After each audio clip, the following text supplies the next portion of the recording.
What if everything you perceive as reality, the physical world, your thoughts, your very sense of self, was not a creation of a benevolent God, but the carefully constructed prison of a flawed and ignorant deity? This is the radical claim at the heart of ancient Gnosticism. And according to these texts, this prison has 7 primary wardens. These are the Archons. They are not demons in the traditional sense. They are something far more insidious, the cosmic bureaucrats of a false reality. Their sole function is to enforce the laws of the Demiurge's flawed creation, to maintain the illusion that this material world is all that exists. They are the spiritual gravity that keeps your consciousness bound to the wheel of birth and death, to the cycles of desire and suffering. Understanding these 7 entities is not an academic exercise. It is the first essential step toward liberation. Because to escape a prison, you must first recognize the guards, learn their routines, and see the bars for what they are. The stakes could not be higher. This knowledge, this time's gnosis asterisk, was considered so dangerous that the Orthodox Church waged a centuries-long war to suppress it. They knew that if you understand the Archons, you begin to see through the prison walls. To understand the Archons, we must first understand their creator. In the Gnostic worldview, there exists a true, transcendent God, the monad, the source, the ultimate reality that is pure spirit, light, and consciousness. This true God is so far beyond our comprehension that it is essentially unknowable through ordinary means. But from this source emanated a series of divine beings, the Archons. One of these, Sophia, meaning wisdom, attempted an act of creation on her own, without her divine counterpart. From this unauthorized act, a being was born in ignorance and chaos. This is the Demiurge, often named Yaldabaoth. He is a blind god, a craftsman who believes himself to be the only deity. In texts like the Times Apocryphon of John Asterisk, he arrogantly declares, "I am God, and there is no other God beside me." This is the fundamental flaw. He creates a universe, but he creates it from a place of profound ignorance, unaware of the true God who exists far above him. The material world, then, is not a perfect creation. It is a flawed imitation, a pale reflection built from the pre-existing chaos. It is a system designed by a being who mistakes limitation for law and ignorance for power. This is the cosmic crime scene. The universe is not evil in itself, but it is fundamentally unbalanced, built on a foundation of error. And from this error, the Demiurge creates his own offspring to help him rule his new domain. These are the Archons. They are 7 in number, and they are fashioned in the image of their father's ignorance. They become the enforcers of his artificial order, the administrators of his cosmic mistake. They are assigned to rule over the 7 planetary spheres: Saturn, Jupiter, Mars, the Sun, Venus, Mercury, and the Moon. These spheres are not just physical planets. They are layers of reality, concentric circles of the prison that separate humanity from the divine pleroma, the fullness of the true God. The human soul, according to this myth, descends through these 7 spheres at birth. At each gate, an Archon imprints a specific type of limitation onto the soul, a kind of spiritual programming that binds it to the material world. This descent is the process of forgetting our true origin. The journey back, the ascent through these same spheres, is the path of gnosis, of remembering. This system of 7 spheres forms the architecture of our imprisonment. Think of it not as a physical location, but as a vibrational field, a spiritual gravitational field that exerts a constant pressure on consciousness. Each sphere corresponds to one of the classical planets known to antiquity, and each is governed by a specific Archon who embodies a particular type of limitation. The outermost sphere is that of Saturn, the sphere of fate, time, and ultimate restriction. This is where the soul encounters the most fundamental laws of the material universe. Mortality, destiny, the relentless march of time. As we move inward, we pass through the sphere of Jupiter, the domain of cosmic law and artificial order, the thou shalt not that governs societies and religions. Next is Mars, the sphere of raw desire, conflict, and material passion, the engine that drives attachment to the world. Then we reach the central sphere of the Sunday. This is not the true spiritual sun, but a false sun, a brilliant light that blinds rather than illuminates. It represents the ego, spiritual pride, and the illusion of achievement. Inward further, we find Venus, the sphere of love and attachment, but a love that binds rather than liberates, a sentimental trap. Then Mercury, the sphere of reason and communication, but a reason that is limited to the material plane that creates clever cages of thought.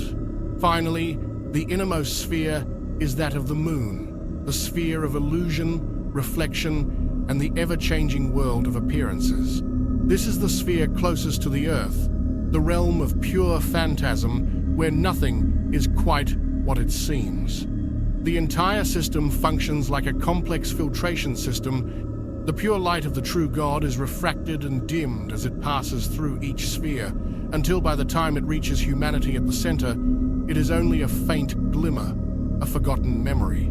The human soul's descent through these spheres at birth is a process of amnesia. At each gate, the corresponding archon imposes its particular vice or limitation upon the soul. From Saturn, we receive the burden of fatalism. From Jupiter, the weight of dogma. From Mars, the fire of uncontrolled desire. From the false sun, the inflation of the ego. From Venus, the chains of attachment. From Mercury, the prison of linear logic. And from the moon, the final veil of illusion that makes us mistake the reflection for reality. This is why the Gnostic path is one of ascent. It is a journey of remembering, of stripping away these layers of conditioning one by one. It is not a battle against the Archons, but a process of seeing through their illusions. The knowledge of this architecture is the first tool for dismantling it. When you understand that your sense of fate is a program from the sphere of Saturn, or that your deepest desires may be an implant from the sphere of Mars, you begin to reclaim your sovereignty. You start to see the prison not as your home, but as a temporary confinement, one whose gates were never truly locked, only perceived to be. Yaldabaoth stands as the first and most powerful of the Archons, the chief warden of this cosmic prison. In Gnostic texts, he is often depicted with a lion's face, a symbol of raw, untamed power, devoid of true wisdom. This is the Demiurge himself, the blind god who mistakenly believes he is the ultimate authority. His declaration, "I am the only God," is the foundational error upon which the entire material universe is built. It is the arrogance of a craftsman who admires his own flawed work, unaware that he is merely working with borrowed materials and distorted blueprints. His connection to the Old Testament Yahweh is explicit and intentional in Gnostic thought.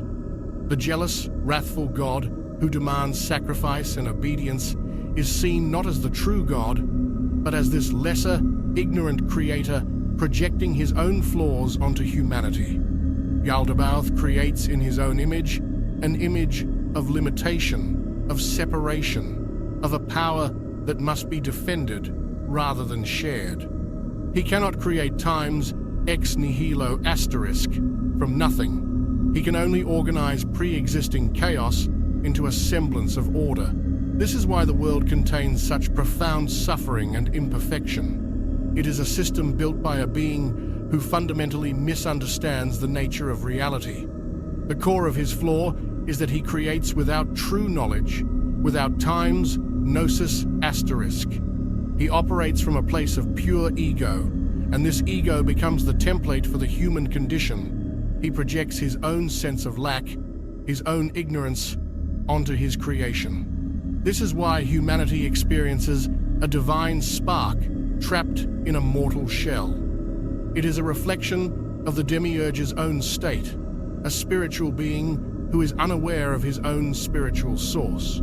The feeling of being separate from God, which is central to so many religious experiences, is not a fall from grace, but a precise replication of the Creator's original state of ignorance. The ultimate illusion Yaldabaoth perpetuates is the illusion of his own ultimate authority. He sets himself up as the final judge, the lawgiver, the one who must be appeased. This creates a universe based on fear and submission rather than love and understanding. His greatest fear, hinted at in the texts, is that his creations might acquire the knowledge he himself lacks. This is why the serpent in the garden becomes a figure of liberation in the Gnostic reading. Yaldabaoth's commandment not to eat from the tree of knowledge is the warden's primary rule. Do not seek to understand the nature of the prison. If Yaldabaoth is the arrogant architect of the prison, then Eao is its chief legal officer. As the Archon governing the sphere of Jupiter, Eao represents the force of cosmic law, of artificial order imposed from above. His name, Eao, is a variant of the Tetragrammaton, the sacred name of God in the Hebrew tradition, and the Gnostics saw this as a deliberate mockery. This is not the law of natural harmony, but the law of restriction, the thou shalt not, that defines boundaries rather than facilitating growth. Eao's primary weapon is religious dogma. He is the architect of theologies that emphasize submission to an external authority, that replace direct experience with codified belief. Where Yaldabaoth creates the raw structure of the material world, Eao creates the ideological framework that justifies it. He turns the innate human yearning for the divine into a system of rules and rituals that ultimately reinforce our separation. The seeking for truth is channeled into submission to a doctrine. This is the prison of orthodoxy, where the answer is given before the question is fully asked, and the path of inquiry is blocked by the wall of dogma. The force Eao wields is one of spiritual gravity. He creates a system where deviation is punished and conformity is rewarded. This isn't just about organized religion. It manifests in any rigid system of thought that claims ultimate authority, scientific materialism that denies the spiritual, political ideologies that demand absolute allegiance, even certain New Age beliefs that replace one set of unquestionable truths for another. Eao's influence is felt whenever a complex, living truth is reduced to a simple, dead rule. His power lies in making limitation feel like safety, and making the vast, unknown freedom of the true God feel like a terrifying abyss. The great irony is that Eao often presents himself as the path to salvation. He offers order in the face of chaos, clarity in the face of mystery. But this order is a cage, and this clarity is a distortion. The Gnostic path requires navigating the mystery directly, not accepting a pre-packaged map. To transcend Eao's influence is to move from a religion of law to a spirituality of direct knowledge, from believing in God to knowing the divine spark within. It is to recognize that any system that demands you surrender your own capacity for gnosis is ultimately serving the warden, not the prisoner. While Eao controls the laws that govern the mind, Sabaoth, the Archon of the sphere of Mars, commands the armies that control the physical world. His domain is that of material power, of physical structures and hierarchies. He is the force behind governments, corporations, institutions, and all systems that convert spiritual energy into material force. Sabaoth represents the raw, organizing power that builds civilizations and the inevitable tyranny that arises when that power becomes an end in itself. In some Gnostic texts, there is a fascinating twist. Sabaoth is said to have rebelled against his father, Yaldabaoth. He sees the flaw in his father's creation and attempts to rise above it. But this rebellion is a lateral move, not an escape. He doesn't seek the true God. He simply seeks to replace his father as the ruler of the material universe. He exchanges one form of tyranny for another. He becomes a more enlightened despot, but a despot nonetheless. This is a critical lesson. Rebelling against the prison guards does not necessarily mean you are escaping the prison. You might just be trying to take over the warden's office. This is why changing external systems, overthrowing a government, reforming an institution often fails to bring about true liberation. The archetype of Sabaoth remains intact. The energy of rebellion is simply co-opted into creating a new hierarchy, a new structure of control. The spiritual energy of change is captured and converted back into material power. Sabaoth's great trick is to make us believe that political or social revolution is the same as spiritual awakening. They can be related, but they are not synonymous. Sabaoth's influence is felt in our ambition, our drive to build, to conquer, to achieve in the material world. There is nothing inherently wrong with this energy. It is the force of manifestation. But when it is divorced from gnosis, from connection to the true source, it becomes a trap. We build empires instead of seeking enlightenment. We seek to control the world instead of understanding our true place within it. The Lord of Armies offers us the illusion that we can fix the prison by rearranging the furniture, by painting the bars a different color, but the prison remains. The path beyond Sabaoth involves recognizing that all external power structures are ultimately temporary manifestations of an internal condition. True power is not control over others or over material resources. It is sovereignty over the self. It is the ability to direct one's own consciousness, to choose one's own relationship to the world, regardless of the external circumstances. To defeat Sabaoth is not to destroy armies or institutions, but to withdraw the psychic energy that fuels them. To recognize that the ultimate authority does not reside in any material throne, but in the spark of divine consciousness within. Now we descend into the more fluid and treacherous realms of the inner prison, beginning with Astaphaeus, the Archon of the watery sphere. If the previous Archons built the walls and laws of our confinement, Astaphaeus fills the space with a mist of illusion. His element is water, the realm of emotion, intuition, and the unconscious. But this is not the clear, flowing water of spiritual insight. It is the murky, stagnant water of emotional manipulation and unresolved psychic currents. Astaphaeus controls through sentimentality, through addiction, through the unresolved traumas that shape our reactions without our conscious consent.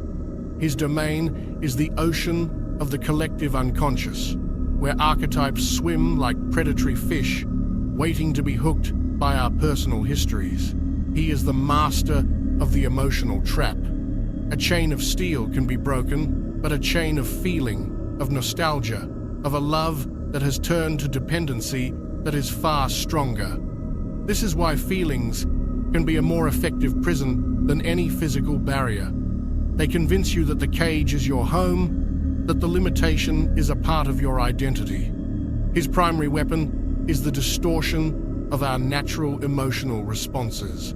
Love, which should be a unifying force, becomes possessive attachment. Grief, a natural process of release, becomes a permanent state of melancholy. Joy becomes a desperate addiction to fleeting pleasures. Astaphaeus takes the raw material of human feeling and twists it into a system of control.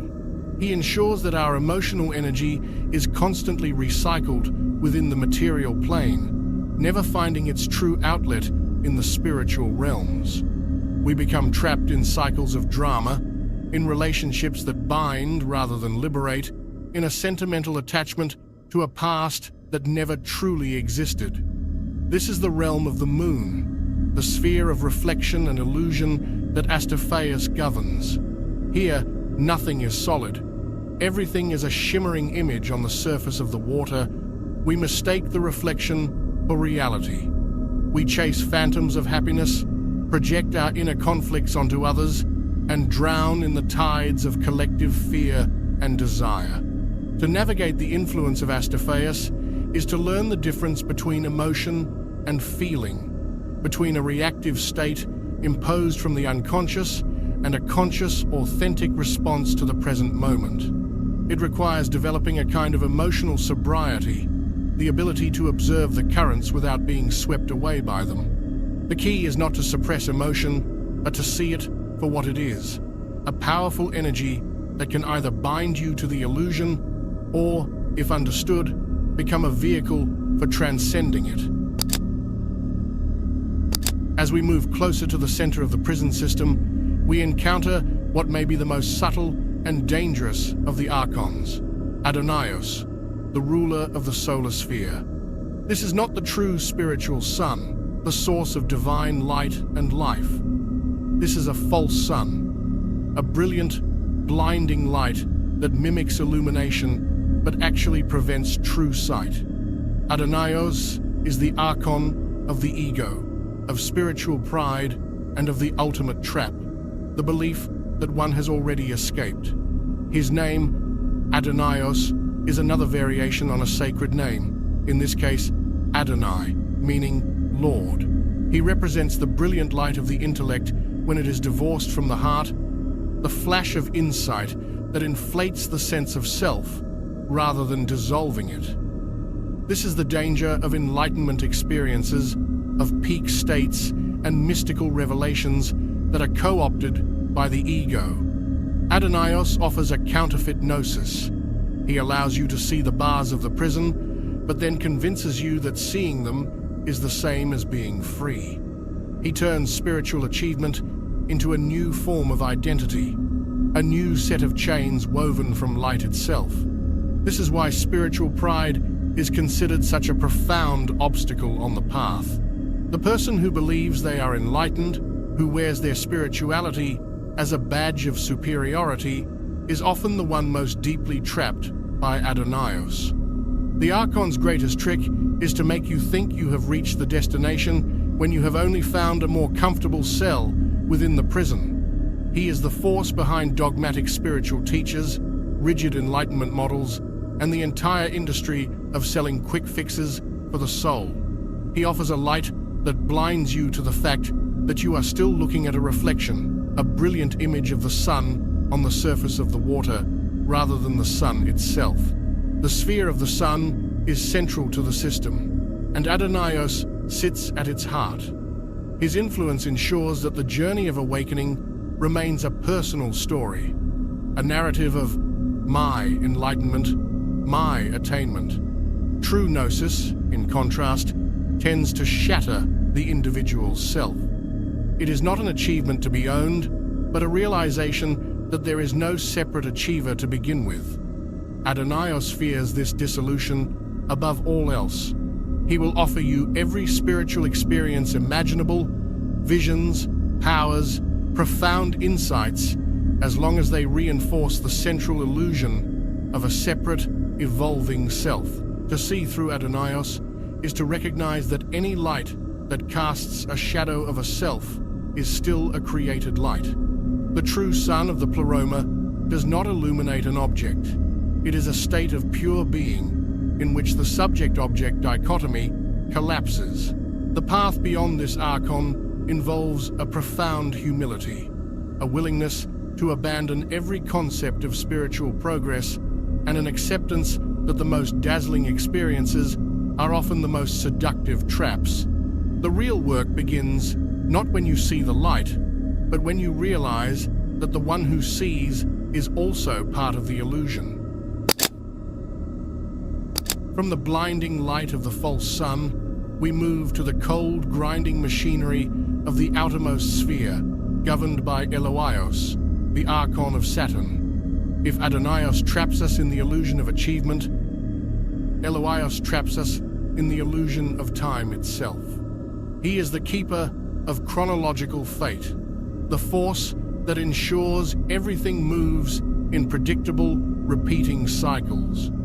His domain is that of karma, reincarnation, and destiny, not as a path of learning, but as a recycling mechanism designed to prevent true escape. In many spiritual traditions, reincarnation is seen as a school for the soul. But from the Gnostic perspective, as enforced by Eloaios, it is more like a hamster wheel.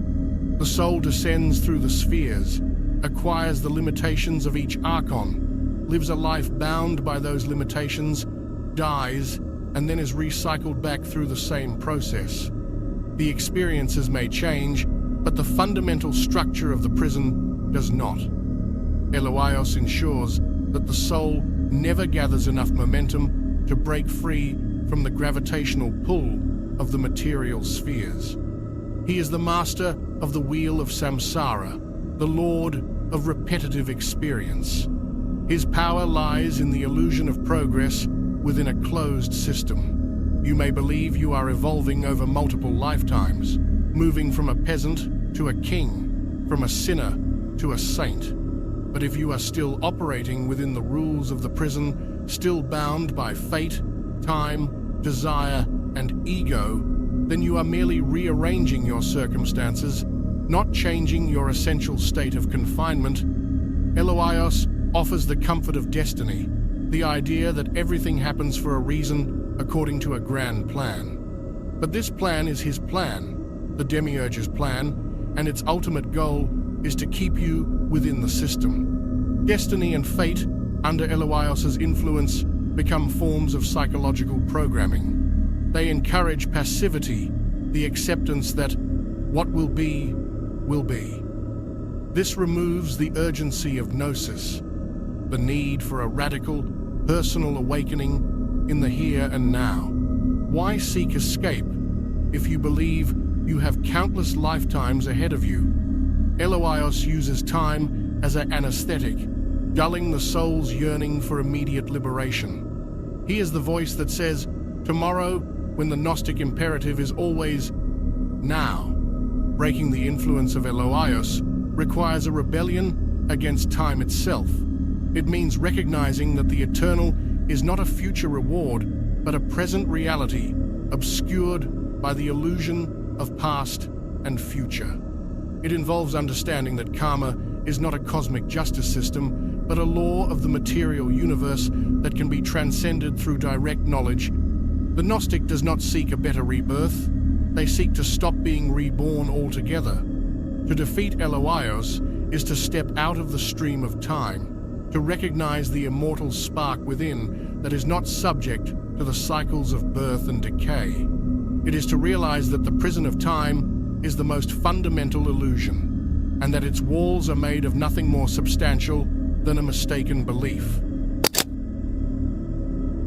Finally, we come to the engine of the entire prison system, Horaios, the Archon of the sphere of Mars, the force of fire and raw, undirected desire. If Eloaios builds the wheel of time, Horaios provides the fuel that keeps it turning. His is the energy of ambition, lust, and the insatiable hunger for material experience. He is the fire that warms us but also consumes us, the passion that gives life its intensity but also its bondage. Horaios represents the paradox of desire. Desire itself is not the enemy. It is a fundamental energy of existence. But in the context of the Archonic prison, desire is channeled exclusively toward material objects, sensory experiences, and egoic gratification. This creates a closed loop. We want something, we acquire it, the pleasure fades, and then we want something else. The wanting itself becomes the primary state of being. Horaios ensures that our spiritual energy, our time's pneuma asterisk, is constantly converted into this burning hunger for more of what the world has to offer. His domain is the battlefield of everyday life, the struggle for success, the pursuit of pleasure, the conflict of relationships. He is the force that makes attachment feel like living. We become addicted to the drama, to the chase, to the fire of passion. But this fire does not illuminate. It only casts flickering shadows on the walls of the cave. It convinces us that the pursuit of worldly goals is the meaning of life, when in fact it is the very mechanism that prevents us from discovering our true meaning. The great trap Horaios sets is the belief that transcendence can be achieved through time's desire. This is the path of Tantra and other spiritual systems that seek to use worldly passion as a vehicle for awakening. While this can be a valid path, it is incredibly dangerous under Horaios' influence. More often than not, the desire for spiritual experience simply becomes another form of material desire. We seek peak states. We chase enlightenment. We collect spiritual experiences with the same greed with which we collect possessions. The fire of desire is not transformed. It is merely redirected to a new target. To move beyond Horaios requires a fundamental reorientation of wanting. It is not about extinguishing desire, but about discovering its true source. The Gnostic path suggests that the ultimate desire is the desire for the true God, for a return to the pleroma. This is a desire that, when fulfilled, ends all other desires. Horaios fears this unified desire above all else because it consumes the fuel for his entire system. When the soul truly yearns for the divine, the petty wants of the world lose their power. The fire is not put out. It is focused into a single, laser-like beam that can burn through the layers of the prison. The passion for God becomes the very force that liberates you from the passion for the world. What if the true prison is not out there in the cosmos, but right here, within the very structure of your own consciousness? This is the profound psychological insight that emerges when we view the Archons not as external demons, but as internal archetypes. From a Jungian perspective, these seven forces represent the fundamental aspects of the human psyche that remain unconscious and unintegrated. They are the shadow governors of our inner world. Each Archon corresponds to a specific, complex or pattern within us. Yaldabaoth is the archetype of the tyrannical inner critic, the voice that declares, "I am the only authority," and cuts us off from our deeper intuition. Iao is the internalized lawgiver, the super-ego that imposes rigid rules and dogma upon our natural impulses. Sabaoth is the drive for external power and control, the part of us that seeks to build empires instead of cultivating inner peace. Astaphaeus rules the emotional underworld, the tidal waves of unresolved trauma, addiction, and sentimentality that dictate our reactions. Adonaios is the spiritual ego, the part that seeks enlightenment as a personal achievement rather than a dissolution of the self. Eloaios is the voice of fatalism, the belief that we are bound by time, karma, and destiny. And Horaios is the fire of raw desire that fuels our attachment to the material world. The prison, then, is fundamentally a state of consciousness. We project these internal conflicts onto the external world. We see Yaldabaoth in authoritarian leaders, Iao in oppressive institutions, Sabaoth in corporate power structures, but these are merely reflections of the Archons that rule within us. The cosmic battle between the divine spark and the archonic forces is played out in the theater of our own psyche every single day. Recognition is the first step toward integration. The goal is not to destroy these aspects of ourselves, but to bring them into the light of awareness. When you can observe the voice of Iao, the inner lawgiver, without identifying with it, you reclaim your sovereignty. When you can feel the fire of Horaios, the desire for experience without being consumed by it, you transform its energy. This process of integration is what the Gnostics called the ascent through the spheres. It is a journey inward, through the layers of your own conditioning, toward the core of your true being. The Archons lose their power when they are seen for what they are. Not external enemies, but parts of ourselves that we have disowned and projected outward. The prison door was never locked by some cosmic warden. It was locked by our own unwillingness to face the guards we ourselves appointed. The path to liberation begins with the simple, terrifying question, which Archon rules your life right now? Is it the fatalism of Eloaios, telling you that you cannot change? Is it the spiritual pride of Adonaios, convincing you that you have already arrived? Until you can answer this question with ruthless honesty, the prison remains your home.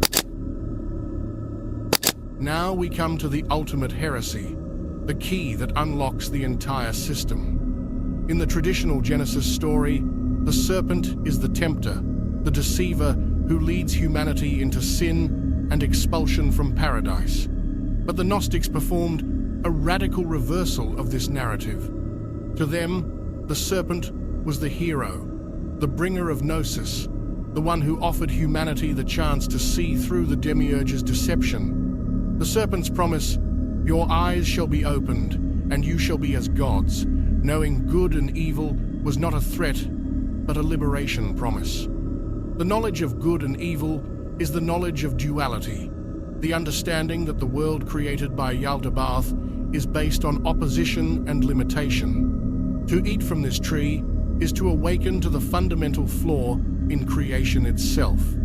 It is to recognize that the paradise of the garden was a gilded cage, a state of innocent ignorance designed to keep humanity passive and obedient. Yaldabaoth's commandment not to eat from the tree was the Warden's primary rule. Do not seek knowledge. Do not question the nature of your reality. Stay within the boundaries I have set for you. The serpent, in offering the fruit, was acting as an agent of the true God, or perhaps as Sophia herself, trying to correct her mistake by giving her creations the tools to escape. This is why the Gnostics sometimes identified the serpent with Christ, the bringer of liberating knowledge. The knowledge of the Archons is the modern equivalent of this forbidden fruit. It is the awareness that the forces governing our reality are not divine and benevolent, but flawed and limiting. This knowledge is the antidote to the prison because it destroys the illusion that this is all there is. Once you know about the guards, you can no longer pretend they are friendly caretakers. Once you see the bars, you can no longer mistake them for the horizon. This revelation was considered the ultimate heresy by the Orthodox Church because it undermined the very foundation of their authority. If the God of the Old Testament is a blind demiurge and his laws are designed to keep us trapped, then obedience to that God is spiritual slavery. The serpent's gift of knowledge empowers the individual to seek truth directly without the need for priests or intermediaries. It is the essence of the Gnostic path. Personal, direct experience of the divine, achieved through questioning everything you have been taught. The serpent does not lead us into sin, it leads us out of ignorance. So, how do we actually escape? The path is not one of violent rebellion against the Archons, but of serene transcendence. Fighting them directly only gives them more power, as Sabaoth's rebellion demonstrated. The true method is times gnosis, times direct knowledge of your divine nature. This knowledge acts as a solvent, dissolving the archonic imprints layer by layer. The journey back mirrors the descent. You must consciously retrace your steps through the seven spheres, but this time with awareness. As you pass through the sphere of the moon, you see through the illusions of Astaphaeus. You recognize emotions as passing weather patterns, not the core of your being. Moving through the sphere of Mercury, you transcend the linear logic of Io, opening to intuitive knowing. In the sphere of Venus, you transform attachment into unconditional connection. At the sphere of the Sun, you see through the brilliant light of Adonaios and realize the ego is a temporary construct. Passing Mars, you harness the fire of Horaios as fuel for your ascent rather than chains of desire. At Jupiter, you replace external law with inner authority. And finally, at the sphere of Saturn, you step out of the stream of time governed by Eloaios, realizing your eternal nature. The final realization is the most shocking of all. The prison door was never locked. It was only our belief in the prison that kept us confined. The Archons have no power over a consciousness that knows its own divine origin. They are like guards who only exist if you believe in their authority. The journey ends where it began, with the simple, profound knowledge that you are, and always have been, free. The Archons, in their paradoxical way, serve a necessary function. They are the perfect opponents, designed to strengthen the seeker through confrontation. Their ultimate purpose may be to force us to develop the very gnosis that renders them powerless. The choice they present is eternal: comfortable imprisonment within the known, or the dangerous freedom of the unknown. Their secret fear is not that you will fight them, but that you might finally recognize yourself in them and then see through them completely. Which Archon rules your life? Contemplate this, for in that question lies the beginning of the end of their reign. The path of Gnosis is not a battle against the prison guards, but a quiet, systematic disengagement from their influence. To fight an Archon is to acknowledge its reality and grant it power. The true escape involves seeing through the illusion of their authority entirely. This is an alchemical process, a transformation of consciousness where the very substance of the prison, of the limitations themselves, becomes the fuel for liberation. We begin the ascent by retracing our steps through the seven spheres, but now, with awakened eyes. The journey inward toward the core of our being is simultaneously an ascent outward toward the pleroma. The first gate we encounter on the return is the sphere of the moon, ruled by Astaphaeus. Here, we must navigate the ocean of illusion. The key is not to stop feeling, but to stop identifying with the feelings. We learn to observe the emotional currents, the sentimentality, the unresolved trauma, the addictive pulls as phenomena that happen within our awareness, not as forces that define who we are. We see the moon for what it is, a reflector of light, not a source. We recognize that the ever-changing world of appearances is just that, appearances. This is the dissolution of the final veil. Passing through this gate, we approach the sphere of Mercury, governed by Iao. This is the realm of reason and communication, but a reason that has been co-opted to build cages of logic. To transcend Iao is to move beyond the either, or dichotomy, beyond the prison of thou shalt not. It is to embrace a paradoxical knowing that includes the intellect but is not limited by it. We start to understand that the cosmic laws Iao enforces are only binding if we consent to them. We reclaim our inner authority, replacing dogma with direct perception. Next, we confront the sphere of Venus, the domain of attachment. Here, the love that binds must be transformed into the love that liberates. This is not about rejecting relationship, but about seeing that true connection exists beyond the sentimental and possessive traps of Astaphaeus. We learn to love without needing to own, to connect without losing ourselves. The energy that was once directed outward, seeking completion in another, turns inward and discovers the divine spark that is already whole. At the heart of the system lies the sphere of the sun, the brilliant domain of Adonaios. This is the most perilous passage. The temptation is to mistake the light of spiritual achievement for the true light of the pleroma. To pass through here, we must be willing to surrender every concept of enlightenment, every badge of spiritual identity. The ego that has been inflated by glimpses of the divine must be willingly dissolved. We see that the false sun shines so brightly precisely to blind us to the fact that it is still a created light within the system. Transcending Adonaios requires the humility to acknowledge that we know nothing, that any state we can achieve is still a state within the prison. Having navigated this central danger, we move outward to the sphere of Mars, ruled by Horaios. The raw fire of desire that once kept us chained to the wheel of rebirth now becomes the rocket fuel for our ascent. We do not extinguish the fire, we redirect it. The passion for experience transforms into a single-pointed passion for the true God. The ambition that sought to conquer the world turns inward to conquer the self. The energy of Horaios, when aligned with gnosis, is the most powerful force for breaking gravitational bonds. Then we reach the sphere of Jupiter, the domain of Eo's cosmic law. Now, having passed through the inner spheres, we see these laws for what they are: arbitrary constructs. The order of the universe is revealed as a local ordinance, not a divine mandate. We step out of the jurisdiction of Eo by realizing that the only true law is the law of our own divine nature.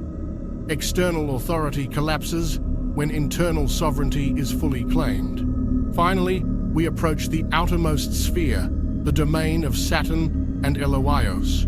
This is the sphere of time, fate, and ultimate limitation. Here, we face the final illusion. The belief that we are subject to cycles of birth and death, to karma, to destiny, to transcend Eloaios, is to step out of the stream of time altogether. We realize that the immortal spark within us exists in the eternal now, that it was never born and can never die. The wheel of samsara stops not because we break it, but because we recognize that we were never truly attached to it in the first place. The chains of fate are made of the same insubstantial material as the prison itself: belief. The final, shocking realization is that the prison door was never locked. The entire elaborate system of spheres and archons was a complex illusion maintained by a single foundational error: the belief that we are separate from the source. The archons have no power over a consciousness that knows its own divine origin. They are like guards in a dream. They seem real and threatening only as long as you are asleep. The moment you awaken, they dissolve into the nothingness from which they came. The journey of gnosis ends where it began, not with an escape to somewhere else, but with the profound understanding that you were never truly imprisoned to begin with. The gate was always open. You simply had to recognize that you were the one who had chosen to perceive it as closed. In the end, the archons reveal themselves as the perfect spiritual opponents. Their relentless enforcement of limitation serves a paradoxical purpose: to force the soul to develop the very strength and clarity required to see through them. They are the guardians who, by blocking the gate, ultimately show us where the gate is. Their existence provokes the quest for gnosis, making them unwitting participants in our liberation. The choice they present is the fundamental choice of existence: the comfort of known limitations within the prison, or the terrifying, exhilarating freedom of the unknown. The Archon's secret fear is not that you will defeat them in battle, but that you will one day look at them and see nothing more than a reflection of your own unexamined fears and desires. And in that moment of recognition, their power will vanish. So, we leave you with a question to carry forward, one to ponder as you move through your days. Which Archon rules your life? Is it the voice of Yaldabaoth, insisting on a single, external authority? Is it the fatalism of Eloaios, convincing you that your path is set? Or is it the subtle pride of Adonaios, making you believe you have already arrived? The answer to this question is not a final judgment, but the starting point of your own ascent. Share what hidden truth you feel is waiting to be unveiled within your own heart. If this message has resonated with you, we invite you to share it with someone who needs to hear it. And if you are ready to dive deeper, consider subscribing to this channel